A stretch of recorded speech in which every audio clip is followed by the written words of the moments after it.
Joe Nickel, an artist and private investigator, claims he can prove the shroud is a fraud. It's a simple technique using simply hot water and cloth and a low relief or bas relief, which during the 14th century in France were commonplace. Every artist could whip out these bas reliefs for the church architecture.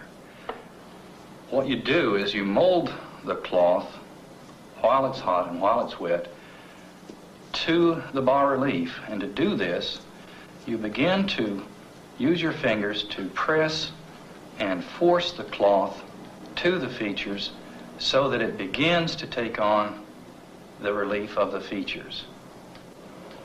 And as you continue to work this, say after you get a good start on it, perhaps every half hour or so as it begins to dry, when you finish, you will have the cloth tightly molded to the bas relief.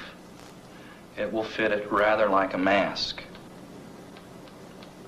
Since the Gospel of John refers to the burial spices myrrh and aloes, and since aloes has a potent staining property, I decided to try that. I first tried just the aloes, and it's a little too potent, tends to smudge, so if you tone it down with the myrrh, it works beautifully in about a 50-50 mixture, and it does not penetrate the fibers of the cloth, just as the imagery on the shroud does not penetrate the fibers of the cloth. Homemade dauber, cotton, piece of cloth, piece of tape. Just apply it very sparingly, and just very, very lightly begin to stroke down the plaque.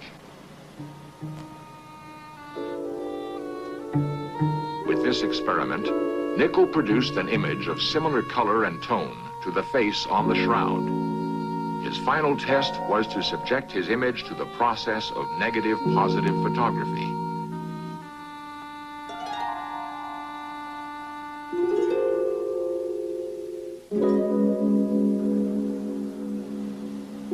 The results divide into about 3 categories. Under technique, it allows the artist to view his work as he progresses.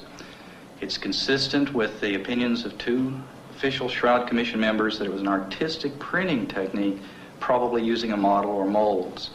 And of course, it's consistent with 14th century technology. The pigment is a light brown color, deceptively similar to a scorch. It doesn't penetrate the fiber bundles and doesn't leave brush marks. It doesn't look like a painting. Under imagery, of course, it's a perfect negative produced in an era that had no foreknowledge of photography. You needn't desire a negative image, it simply automatically produces a negative image. Altogether, there are more than 50 points of similarity between this technique and the imagery on the shroud. I think it's conclusive.